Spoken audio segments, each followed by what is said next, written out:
Hey everyone, big news, as I'm sure you've heard, FSR 4 with AI is coming to power the next generation of frame generation for FSR 4. Now, there's no word on upscaling officially, but they can assume that frame generation and upscaling will go hand in hand, but we'll kind of dive into that a little bit further. Now, we have a couple articles to go through here. We got the PC Gamer article, a 2videocards.com article, and a WCCF Tech article. But before we get into all that, if you're looking to add a little fun to your charging game, why not look at the UGREEN Uno setup?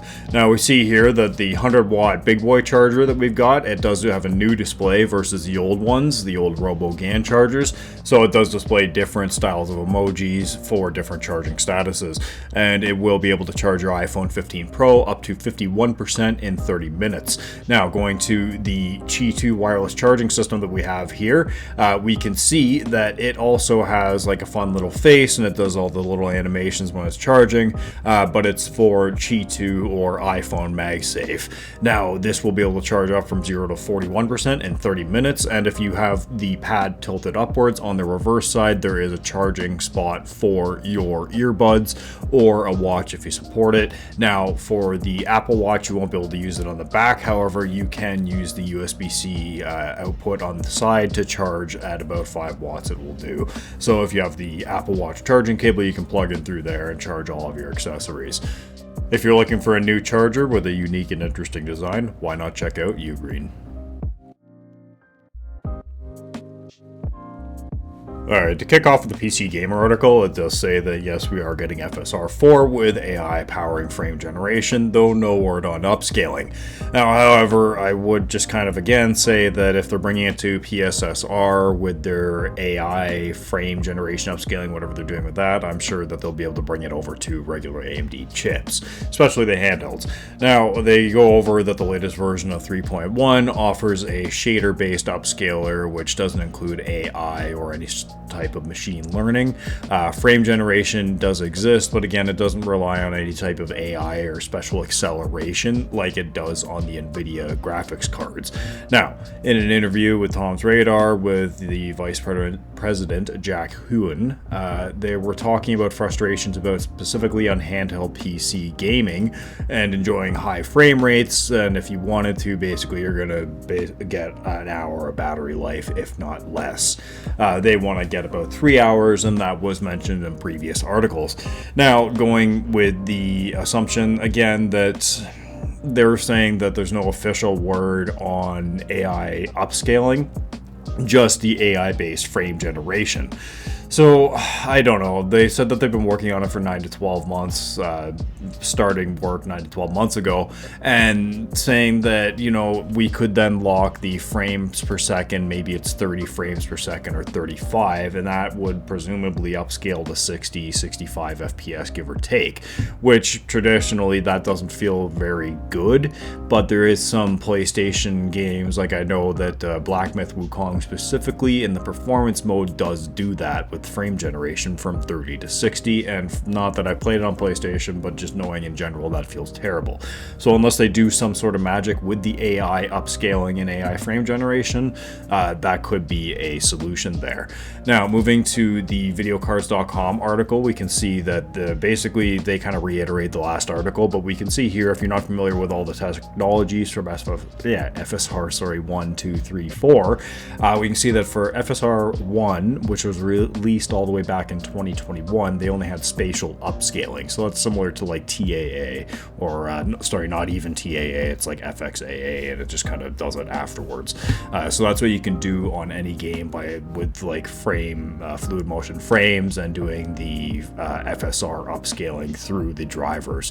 Now, FSR 2 is better than 1, obviously, but that introduced temporal upscaling, which does take into account of what's kind of going on in the game and has to be implemented into the game specifically. So this is more of like the TAA or temporal anti-aliasing, and TAA does also have their own form of upscaling now in Unreal. Now, FSR 3, which released recently in 2024 with FSR 3.1 as well, they released it with temporal upscaling with frame generation, and 3.1 brought more optimizations to the upscaling side of things, less fizzle and blurring in finer details and fast-moving objects. Now, FSR 4, we don't know exactly when it's going to be coming out. I would assume probably next year sometime, especially with the new generation of GPUs, RDNA 4. But again, there's no official word. An important detail here that they say that FSR 4 wasn't just coined by them or whatever, was officially mentioned by Jack Hoon. Now, if we bounce over to the WCCF Tech article, we can see that they are going the full AI route in their whatever, blah, blah, blah, blah, blah. So if we kind of scroll down through here, they do talk about that the adoption of AI and Radeon architecture has been anticipated by many, myself included. I've been hoping and praying for it. It's just been one of those things that I've been saying for a long time. They need to implement AI into it somehow. So, however, earlier this year, they teased that it was going to adopt AI for its next generation FSR tech, as 2024 will mark a huge deployment year for them. It seems like new management AMD has now taken the covers off of their surprise tech, and it will indeed incorporate. For reference, NVIDIA has leveraged AI in its DLSS technology since 2018, and then XeSS with its latest updates. It does have two different forms of upscaling. It will have one with AI upscaling if you're using an Intel Arc GPU with the accelerators, and if you're using a non-Arc GPU, you'll just get a basic upscaling without AI, but it does usually end up, in my opinion, better than FSR. So we can hope that FSR 4 does actually become a lot better than what we get currently, and hopefully at least on par, if not better than DLSS. Now, whatever Intel's going to do with their new GPUs coming out, who knows? I'm assuming they're working on something similar and some sort of frame generation technology as well, but there's been nothing official from them. Now, we can see that AMD recently rolled out the brand new Sony PS5 Pro, blah, blah, blah, with the PSSR PlayStation Spectral Super Resolution technology that is fully AI enabled upscaling technology, and it's highly likely that it's based on the same fundamentals and algorithms as FSR 4, but with some console specific optimizations. The SoC also incorporates an upgraded RT engine thanks to backporting RDNA 4 technologies on this specific chip. Now, that's important because when they say RDNA 4 and backporting the RDNA 4 technology to enable the frame generation and AI upscaling, I'm sure all that stuff, you're not going to be seeing this on current generation GPUs, unfortunately, in my opinion. Now, if they do somehow do some sort of like software-based AI, but I doubt that would turn out very well. So I predict what they're going to do when FSR 4 comes out, they'll have an AI branch of it, and then they'll have a non-AI branch of it. So if you're able to use FSR 4 with the full AI, presumably upscaling but guaranteed frame generation, in my opinion, you should be able to just turn it on, whatever, no problem, you're good to go. But if you're using a current generation handheld and FSR 4 comes out, you'll likely be able to use FSR, quote unquote, but only for the frame generation maybe, and then you won't be able to use it for the upscaling, or you'll just be straight up limited to FSR 3.1 and its frame generation technology, which would make sense in my opinion. I don't think there's really too much that they can do currently with how FSR is to make it any better. They've kind of done the best they can with what they've got, and they've made it broadly available, especially with their frame generation, so that's a huge move on their part. But I do think it's time to properly abandon, or not abandon, but still support, but move on as they are using AI in their frame generation and everything moving forward, and thankfully that does seem to be the case. Now, it does raise the question, okay, what's going to be the cutoff? Like I said, it will be RDNA 4, but will you be able to use something like the RTX 3070, like 3000 series, or even 2000 series, because they have the Tensor Core chips? Can they maybe kind of utilize that stuff for it? Who knows? All I know is that yes, RDNA 4 will likely support it, and obviously PS5 Pro will support it.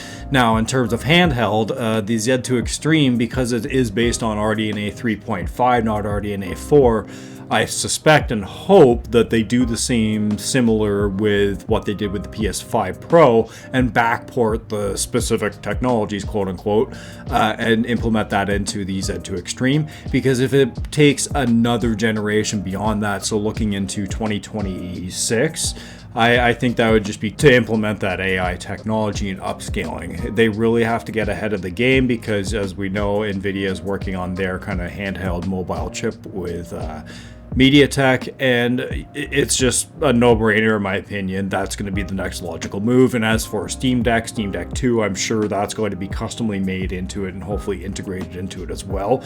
I don't suspect they'll go full RDNA 4 with it, but they'll likely have like an RDNA 3.5 similar to the Z2 Extreme. Obviously more power efficient, more optimized, but also having that AI upscaling, AI frame generation technology built in. Now, if we do look at the Z2 Extreme presumed specs, we don't see anything mentioned on specifically about any NPUs or AI stuff coming. However, it says that it would be presumably disabled in the handheld optimized silicon. However, as shown by AMD's recent focus on AI, this could change at any moment. So as I said, hopefully they are going to be bringing the AI technology to the Z2 Extreme. I hope they don't wait till the Z3 line of chips, because that would just set it back again basically another year and a half, and especially because AMD's Vice President is basically saying, yes, I want this specifically on handhelds. I think it's going to be a very likely thing that we will see it on the Z2 Extreme chips.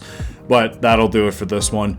Let me know what everyone thinks in the comments. What are we looking forward to with FSR 4? Are we hoping it's going to beat DLSS? Are we hoping it's going to be more kind of open-ended, how it is currently, at the sacrifice of quality? Are we hoping that they just hard cut off RDNA 4 forward is getting FSR 4, and anything beyond that is stuck at FSR 3, 3.1? Let me know in the comments. Again, check out UGREEN below. All the relevant links and affiliate links will be found in the description. As well, check out the Handhelds United Reddit and Discord. As always, I hope everyone has a great day.